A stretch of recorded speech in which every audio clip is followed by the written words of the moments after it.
Salut tout le monde. Salut. Bienvenue dans cette nouvelle vidéo. On vous retrouve après un an d'absence. Un an déjà, oui. Et la raison, elle est derrière nous. Voilà. On a troqué notre tente de toit. On l'a vendue l'année dernière. On a acheté cette cellule qu'on a entièrement rénovée pendant un an. Week-end, jours fériés, les soirs. Il y a eu énormément d'heures de travail. Ça a pris beaucoup de temps. Maintenant, elle est enfin prête. Et l'objectif, c'est d'ici 2027, de partir sur les routes pendant au moins une année. Alors pour ceux qui ont suivi nos aventures au Maroc l'année dernière, on avait adopté une petite chienne là-bas, sur place. On l'a fait rapatrier chez nous à la maison. On a vécu avec elle 7 mois de bonheur. Et malheureusement, la vie en a décidé autrement. Elle avait une malformation de naissance. Donc on n'a rien pu faire pour la sauver, mais malheureusement, elle a disparu. Le voyage qu'on prévoit, qui devait se faire à 3, se fera finalement tous les 2. On pense tous les jours à elle, comme ça. Ça a été une brève histoire, mais très intense. Ouais. Mais bon, la vie continue, nos projets aussi. On va continuer à voyager autant que possible. Elle restera dans nos cœurs, quoi qu'il arrive. En attendant de prendre la route pour découvrir le monde, on a pris la direction de la Savoie pour tester notre cellule sur les pistes. L'occasion aussi de se mettre au frais pour fuir les canicules de ce mois d'août. Notre road trip a débuté à Beauzelle, non loin de la célèbre station de Courchevel. Un premier tracé d'environ 30 km à travers les alpages. On se pose pour la nuit à plus de 2000 mètres d'altitude, heureux d'avoir retrouvé le calme et l'air frais de la montagne. Quand on a pensé à aménager notre cellule, on voulait avoir un vrai intérieur tout confort pour pouvoir y vivre à l'année, peu importe la saison. Ça nous tenait à cœur de pouvoir y cuisiner comme à la maison. Alors on y a installé un four et franchement, on ne regrette pas. Alors ce soir, on teste les frites maison pour la première fois dans notre petit cocon au milieu des montagnes. Un pur bonheur.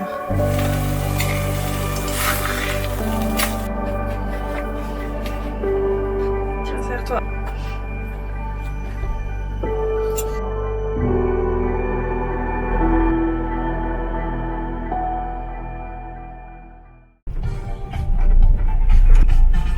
Bienvenue dans une nouvelle vidéo. Ce matin-là, on se réveille sous les nuages. On continue notre tracé à travers le nord des Alpes. Cette piste ne comporte aucune difficulté. C'est un chemin assez roulant, parfois un peu cassant, mais rien de bien compliqué. On quitte rapidement les alpages d'altitude pour retrouver la forêt de sapins. Et une petite gourmandise des bois, la framboise. On en trouve à foison sur le bas-côté du chemin.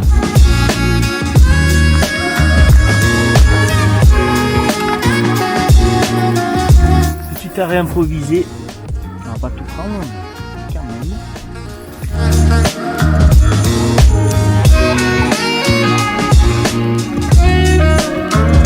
Carrément dans le buisson.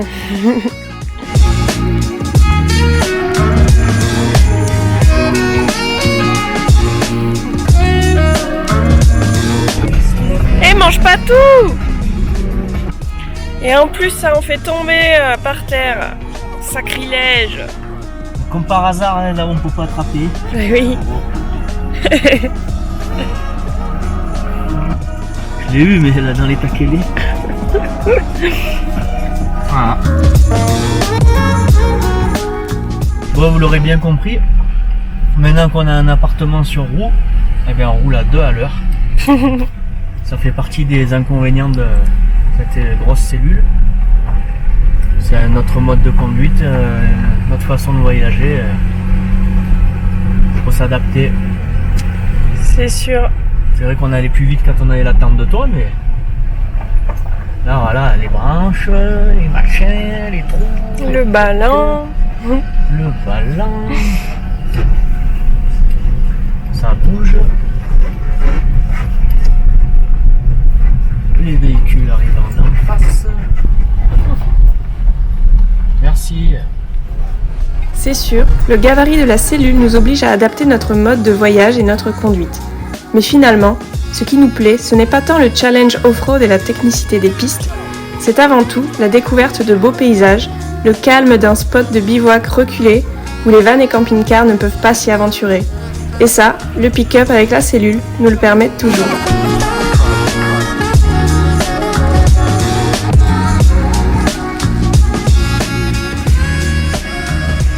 On poursuit notre route un peu plus au nord, du côté d'Aime-la-Plagne, dans le massif du Beaufortin. Après de délicieuses pizzas mangées en ville, on attaque une nouvelle piste pour rejoindre un spot de bivouac trouvé sur Park4Night, sur un site de décollage de parapente. Même si la montée n'est pas particulièrement difficile, il reste une chose qui n'est pas encore bien au point sur la cellule et qui nous aura coûté quelques pots cassés. Mon Dieu. Voilà la réalité. Enfin, c'est bien beau, hein, mais dès que ça secoue. On dirait qu'on a été cambriolé. J'en ai plein mon cul. Il faut s'arrêter toutes les 10 minutes. Pourquoi? Parce qu'il y a tout qui tombe dans la cellule. Elle n'est pas du tout faite pour du off-road. Il va falloir mettre des verrous, tout barricadé. Pareil. Après tout, ce road trip test, il sert à ça. Voir ce qui fonctionne bien et ce qu'on doit améliorer pour la suite. Ce matin, c'est la pluie qui nous accueille. Après pas mal d'hésitations, on décide quand même d'aller marcher. Après une nuit sous la pluie, un réveil en fanfare par les parapentistes, et ben on décide de se faire souffrir. On va faire une rando sous la pluie. Et on va là-haut.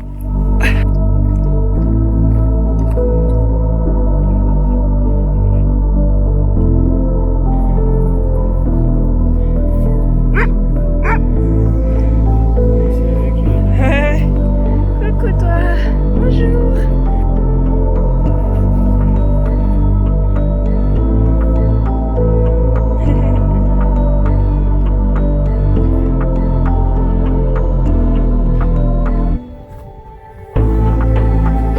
Une fine pluie rythme nos pas sur ce sentier nous conduisant au bord d'un petit lac d'altitude.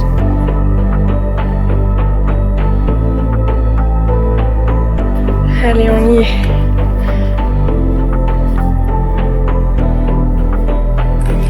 Tout ça pour une flaque d'eau. Il y a de la vie là-dedans. Hein. Et on a toujours entendu dire que les petits lacs de montagne comme ça avait un écosystème très fragile et qu'il fallait jamais se baigner dedans.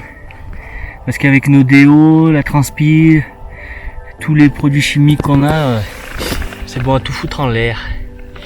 Et t'es pas obligé de nous filmer. On est beau là comme ça. Oui.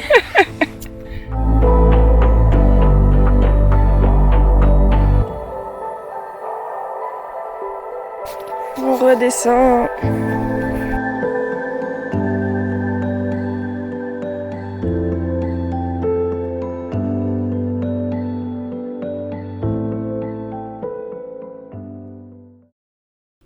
Qui c'est qui va se doucher sous la pluie?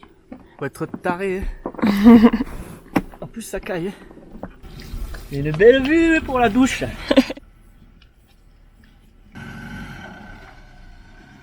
On quitte notre bivouac pluvieux pour retrouver la civilisation.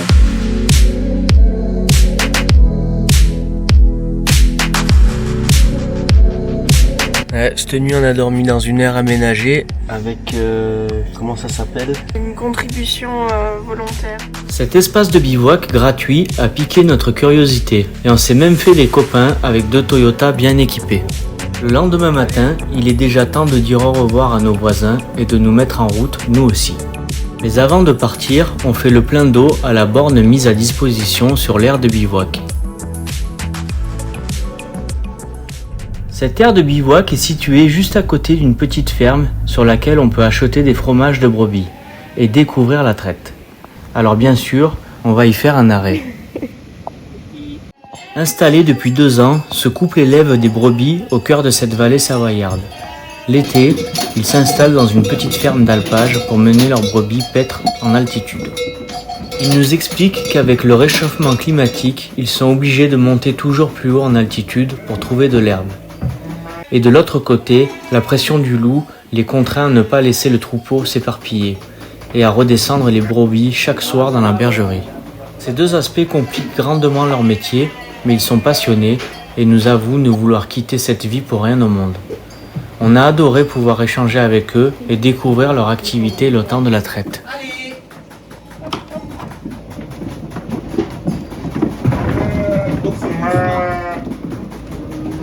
Ce matin, on a le droit à une accalmie, alors on prend la direction du lac de Roseland. Seulement, le brouillard est si intense qu'on ne verra pas grand-chose de la superbe vue au-dessus du lac depuis la fameuse cabine téléphonique. On voit pas grand-chose là.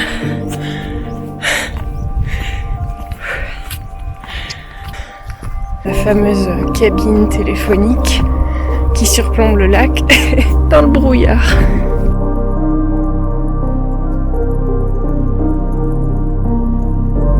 Quelle belle vue, waouh! Bon, malheureusement de la pluie aujourd'hui, avec 12 degrés, et un grand sourire. En tout cas, c'est joli. Le moral est comme la météo. Au beau fixe. Un cassoulet et au lit. Un cassoulet express et au lit. Encore? La météo commence à avoir raison de notre motivation. Même si l'on est très chanceux d'avoir cet espace confortable pour se mettre à l'abri, ne pas pouvoir sortir et profiter de l'extérieur nous mine un peu le moral. Mais le mauvais temps ne nous empêche pas d'attaquer la route de la Soif, une piste qui relie le col de l'Arpétaz au col des Aravis. Les nuages donnent une ambiance toute particulière au lieu et n'enlèvent en rien à sa beauté.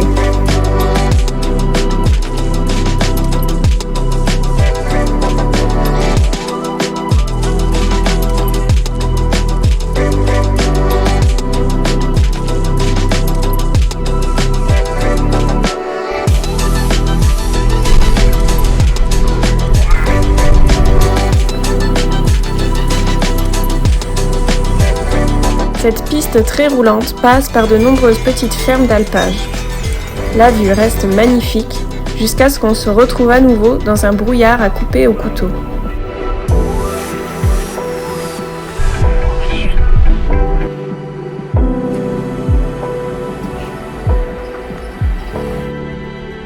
Voilà. Vous aimez la nature? Alors merci de la respecter et de respecter le travail des agriculteurs de nos alpages. La triste réalité. Cette interdiction s'applique également aux vannes aménagées ou véhicules équipés d'une cellule. Bon, ben on s'en va. On s'est alors trouvé un spot dans la forêt. Malheureusement, ces interdictions sont de plus en plus fréquentes et sont la conséquence de nombreux abus et non-respect de certaines personnes. Pour la dernière journée de ce road trip, on termine par un city trip dans la ville d'Annecy. Avant même d'arriver, on est impressionné par la quantité de vélos qui circulent aux alentours de la ville. Annecy, grande ville de Haute-Savoie pleine de charme. Il faut dire qu'il fait bon vivre dans les ruelles couleur pastel de la vieille ville. Les nombreux canaux qui serpentent en son cœur lui ont valu le surnom de Venise des Alpes. Et que dire du lac d'Annecy, d'un bleu limpide bordé de montagnes. Bref, on a beaucoup aimé cette virée improvisée.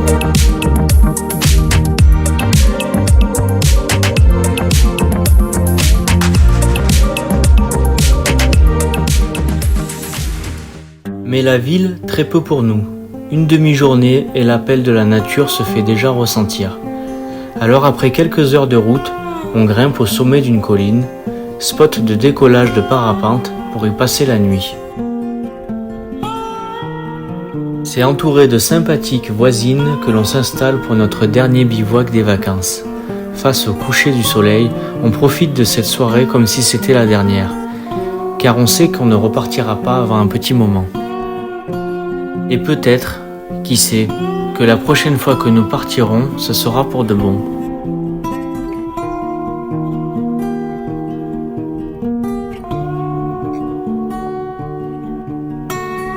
En attendant, on te remercie d'avoir visionné cette vidéo et on espère qu'elle t'a plu.